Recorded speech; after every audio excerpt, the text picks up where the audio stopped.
জান্নাতে যেই চরিত্র, যেই আমল সবচেয়ে বেশি নিয়ে যাবে সেটা কি জানেন? দুটো কথা বলেছেন নবী সাল্লাল্লাহু আলাইহি ওয়াসাল্লাম, তিরমিজির হাদিস রয়েছে। সোয়েলা রাসূলুল্লাহ আন আকসারে মা ইউদখিলুন নাসাল জান্নাতা, জান্নাতে যেই আমল সবচেয়ে বেশি জান্নাতে নিয়ে যাবে, যেই আমল মানুষকে সবচেয়ে বেশি জান্নাতে নিয়ে যাবে, সেই আমল সম্পর্কে জিজ্ঞাসা করা রাসূলুল্লাহ সাল্লাল্লাহু আলাইহি ওয়াসাল্লামকে। তখন বলেছেন তাকওয়াল্লাহ ওয়া হুসনুল খুলুক, আল্লাহর ভয় এবং উত্তম চরিত্র। আল্লাহকে ভয় করলে আপনি নির্জনও পাপ করবেন না, একা রুম বন্ধ করে আপনার মোবাইল দিয়েও পাপ করবেন না, আপনার কম্পিউটার ল্যাপটপ দিয়েও পাপ করবেন না। ব্লু ফিল্ম দেখতে পারবেন, আল্লাহর ভয় আছে। কেউ দেখছেন, আল্লাহ দেখছেন। হ্যাঁ, কেউ জানছেন, আল্লাহ জানছেন।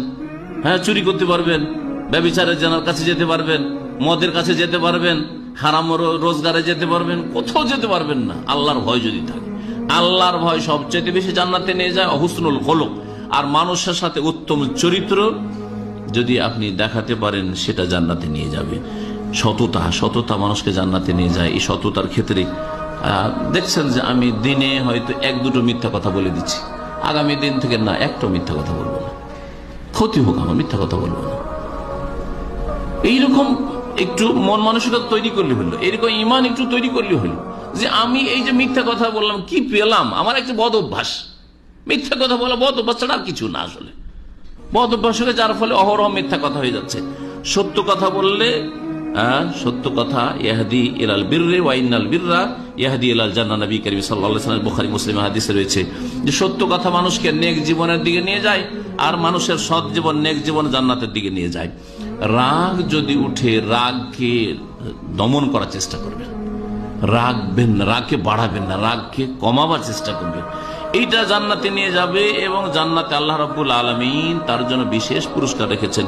তিরমিজিতে একটি হাদিস, মান কাযামা গাইজান, কেউ যদি রাগকে দমন করতে পারে, চেপে রাখতে পারে, ওয়া হুয়া কাদিরুন আলা আন ইউনাফিযাহু, অথচ সেই ব্যক্তি তার রাগের প্রতিক্রিয়া দেখাতে পারবে।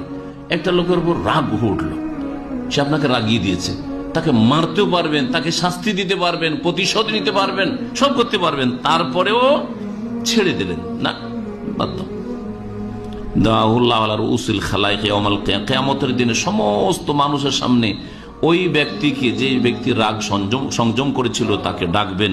হাত্তা ইউখাইয়িরাহু মিনাল হুরিল আইনি মা শাআ, আল্লাহ পাক তখন তাকে স্বাধীনতা দিবেন যে তোমার যে কোনো হুর লাগে, যে কোনো হুর লাগে তুমি নিয়ে যাও।